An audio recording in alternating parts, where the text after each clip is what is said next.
Welcome back to another episode of The Corner Talk. I'm your host, Quentin Searles. This is my co-host, Michael Denwaye. DNYA, and today we're going to be talking about the relationships. Yes, sir. Relationships as in friends, as in parents, right? Romantic relationships. Everything under the sun. And everything else in between. And so we're going to be getting into it a little bit, diving deep a little bit into each subject and each category when it comes to our relationships in our day-to-day life. But for the most part, we're going to be sharing our personal life and what we learned through everything. Exactly, and what we're still learning. Yeah, we're not no gurus. We're the farthest from that, but we're going to give our take on it and everything else in between. Yes, sir. You go ahead, start, man. What you think? When it comes to our parents tell us a lot about ourselves. You're wrong. But also, I heard this from somebody, but they said the children are the reflection of the parents. And so, really, and I can tell that from my day-to-day life. People say I'm like my dad. I find parts of me that are like my mom. So, I feel like even though he could be looking at the camera however he wants to look at the camera, there's even parts of Mike that's even like his mom. Like his laugh is exactly like his mom's. That's so true. It's crazy when you hear it in person. They sound exactly the same. But no, like how my parents say, like my mom says all the time that I'm like the child who like I got like good and bad stuff from my mom and good and bad stuff from my dad. And then she was like, but Matthew got all the negatives. Matthew's a menace. Hey, she was like, she got both of our, she was like, he got both of our stubbornness, both of our never stand down, like all this stuff. Like I'm more passive as a person, to an extent. Matthew is 100, goes 0 to 100. There are no other numbers. Exactly. So when it comes to our parents, our first ever relationship, people, celebrities, their average Joe, always talk about their relationship with their parents because it's your foundation. It's where everything starts. It's where everything begins. And it helps you form who you are. Because majority of the time, I can't speak for everybody, but majority of the time, your parents help form who you are to a certain degree.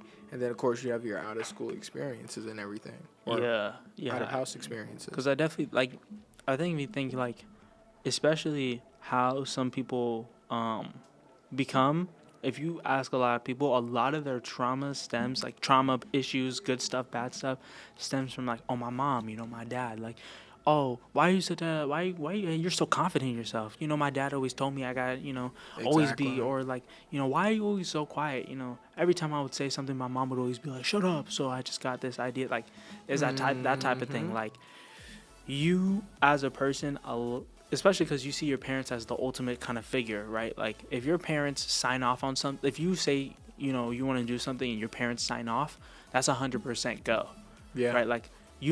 Nobody else can tell you anything else. Everybody could be like, no, don't do it. If your parents are like, I think that's a good idea, a lot of people are just going to be like, you know what, mom and dad, you're right. Yeah, and a lot of the times it's because we have that trust in them.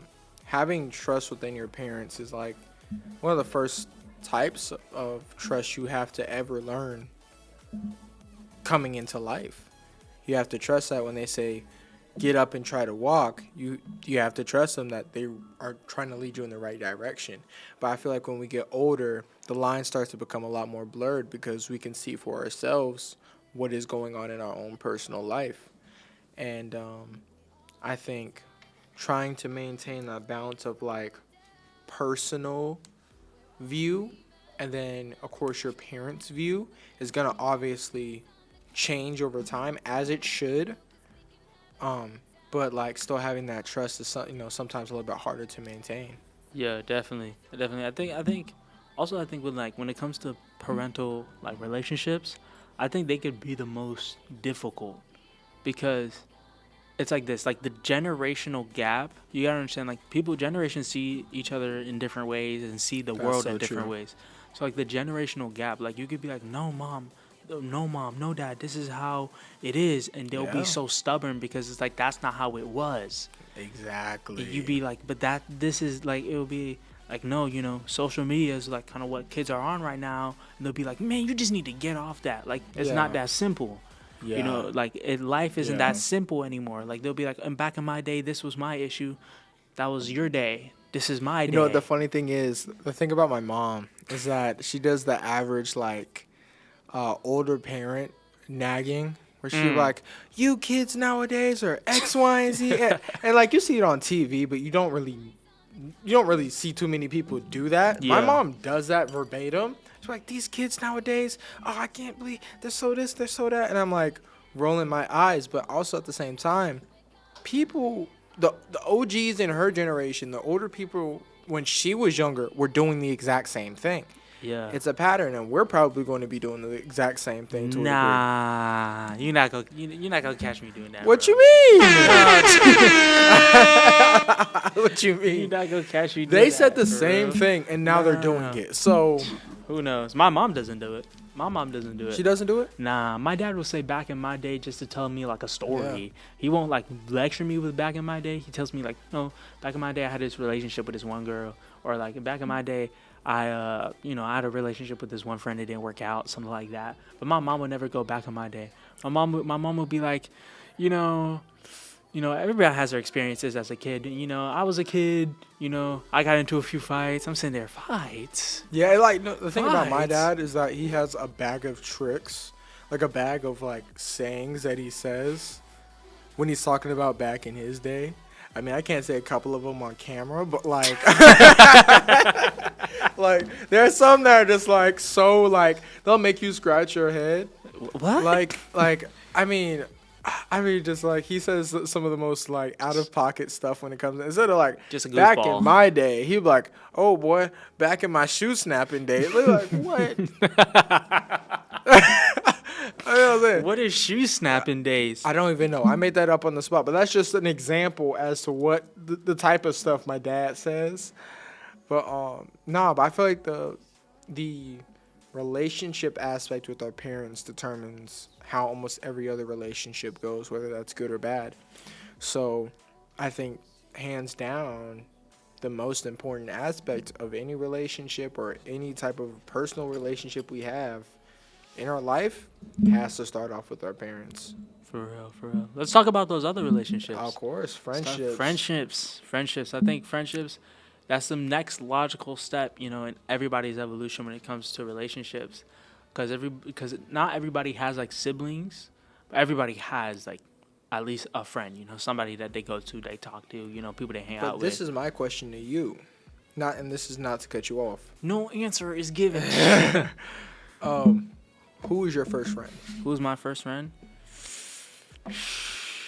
Shoot. I would say either If you remember. this kid. Okay, so I was pre-K. Pre-K. Right, because my parents isolated me as a kid. They were overprotective because Yeah. they were immigrants. They didn't know how this country worked, things like Yeah. that. So my first like interaction with other kids happened in pre-K, and so pre-K walking, and like after like the first like 3 days, some kid knocks my skull into the Really? wall, and I have a scar inside my lip, but my teeth went through my lips. So What? for real. And so one kid, so while I'm on the floor crying, my parents said another kid like pushed him and like they started fighting and everybody got in trouble.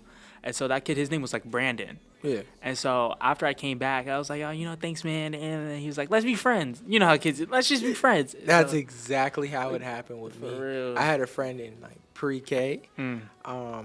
His name was Trey, and I can't remember what it was over. I think it was just like mutual interest. Like, oh, you like Power Rangers? I like Power Rangers, but let's be no, friends. And then I went off to PBDA where I would go for the next 9 years of my life. For real. And I remember on like not my first day, but like I guess one of the days where I just shadowed almost. I was just playing with stuff like with cars and whatnot, and the guy was like, the kid at the time was like, you want to be friends? And I was like, all right, bet. And even like people like my friend Luke, who you even know, I've known since those days, since kindergarten. real. So I think it's pretty interesting to see, like, how our parents are always like, I've been friends with this person for 20 years. And Yeah. you're like, that's crazy. yeah. But I've been friends with, like, Joe Sway. I've known Joe Sway since 3rd grade. We've been friends for Person that 9 goes here years. to Yeah, Newman. he goes. Mutual friend. I have some people, like, I have some friends I've known since kindergarten. Isabel, I've known Yeah. since kindergarten. Grayson, Yeah. Aaron, these are all people that go to our school. I've known all these people since like kindergarten. That's like 8th grade would be 9 years, so that's going on like 15, 16 years, my guy. 15. Wow. Yeah.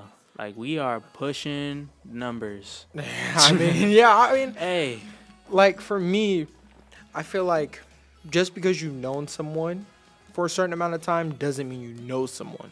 that's factual. I've known people, and literally a quarter of the time I've known people for 9 years, and I know them 10 times better. Oh, for real. I can't talk.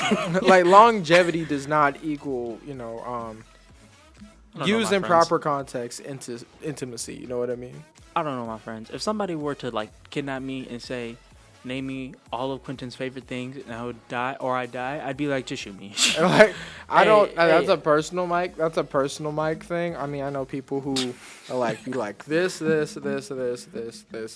that. And like for me personally, that's like a thing that I heavily respect because I do the same thing. But Mike knows I like Polynesian. That's No. my favorite Chick-fil-A Yeah, sauce. that's true. But like, I know you like Mike Ayers. yeah, like all those things. Jungle. But like Oh, that's true. people who are like, oh yeah, we're best friends. Oh yeah, what's his favorite shoe? What's his favorite shoe or what's his favorite color? Ooh, I don't know. And of course, many people don't have those conversations. But for me, that's like a deterrent, or like that's how I know if someone's really trying to be my friend. Yeah, like how my boy is just obsessed with periwinkle. Periwinkle's a great color. It's a light shade of purple. But anyway, Hey, yeah, No. but I think friendships, it's also friendships are different from like parental relationships because your parental relationship is 100% up to your parents. Like you could like I think a lot of kids want to have a good relationship with their parents, but like it's all based off if they want to have that type of relationship with you. Because some parents are like, I'm here to raise you, that's it. But some parents actually are like, let's have a close connectional bond with each Yeah. other. And you then- feel me? But like with friendships, it's like you both got to put in work to build this friendship. And that's what I tell so many people. I didn't really have like true locked in friendships till high school because I have people who are friends now who are in middle school. Yeah. And I even know them really now that we don't go to school together. I know them more now. But I think for any type of relationship, it's a two-way street. You ever see somebody, oh my gosh, I haven't seen you in 15 years, 16. Obviously, we're 18, so it doesn't really matter to us. But, like, I haven't seen you in such and such a long time. Why don't you get my phone anymore? Last time I checked, a phone works two ways. Oh, and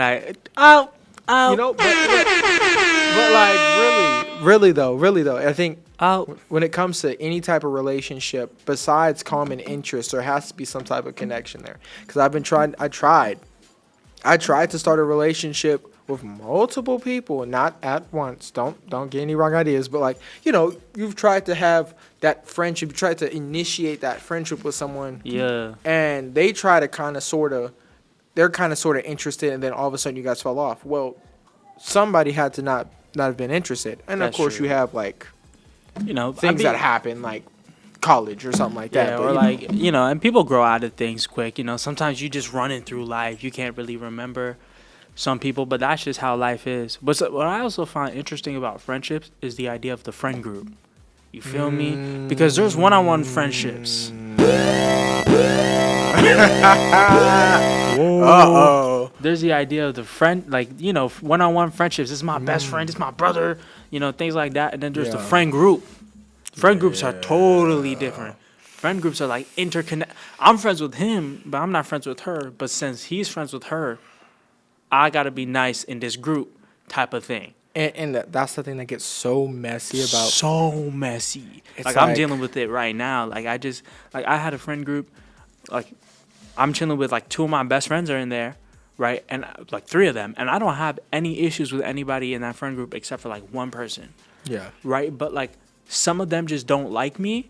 Yeah. And so they'll exclude me all the time from all the friend group activities. Yeah. And so at this point, I'm making the conscious decision to remove myself. Like I'm not course. going with that group to prom anymore because it's just like, why am I gonna go to somewhere I'm not wanted. Like And you're not happy. I'm not happy. Nah, I'm not vibing. And that's the thing about friend groups is that unless you're the leader or unless you're The leader as well. unless you're like the queen bee, so to speak, or unless you're sometimes even like close with the queen bee, you don't really feel like you're included into a group. For You know what I mean? real. And so For with like, especially like bigger friend groups where it's like 6 or 7 or 8 people, and everybody's just doing their own thing. These 2 people are best friends. They don't really mess with nobody else. Or three people are really close, and they're kind of close with everyone else. And it just gets over after a while. Relationships start to form. People start dating each other, and it starts to turn out like a TV show.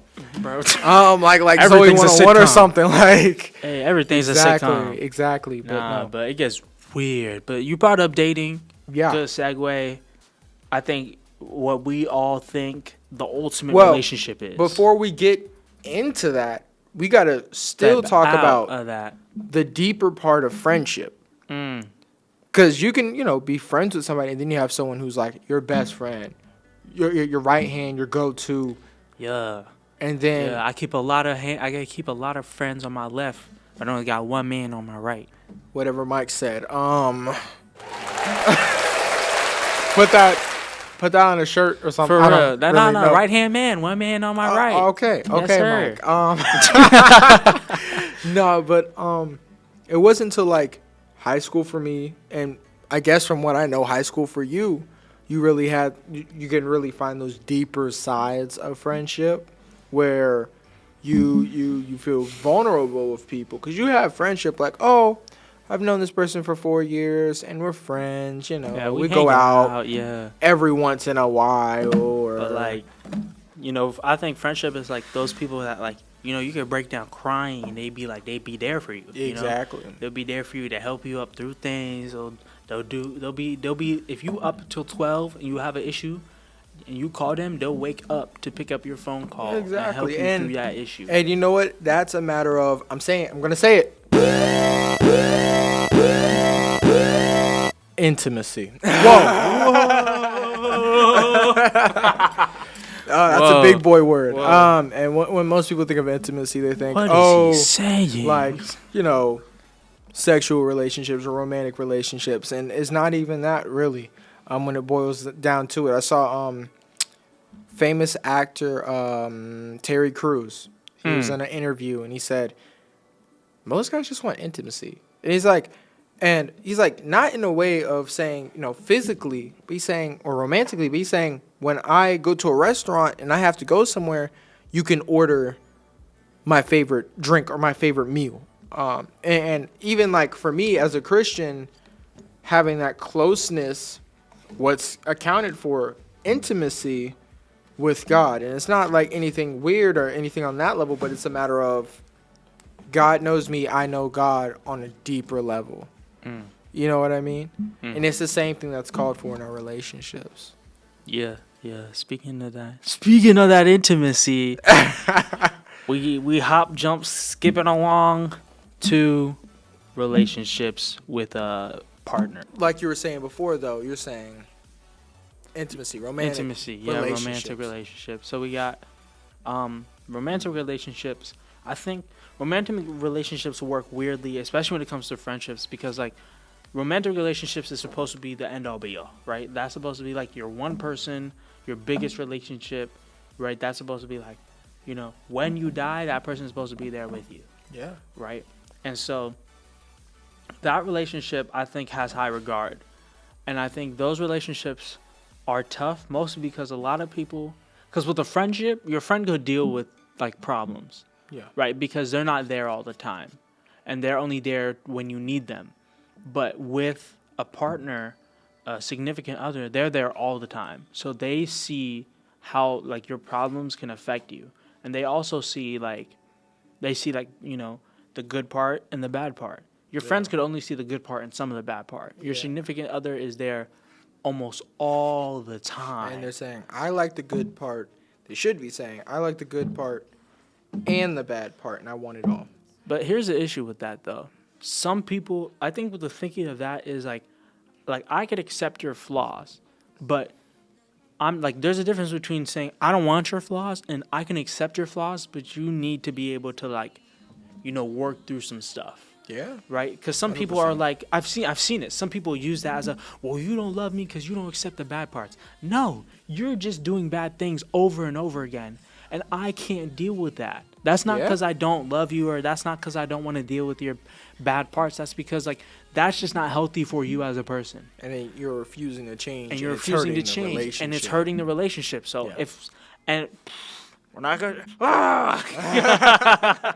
It's getting personal, folks. Hey, Quentin knows. Quentin knows, right? There's like some relationships I just can't deal with.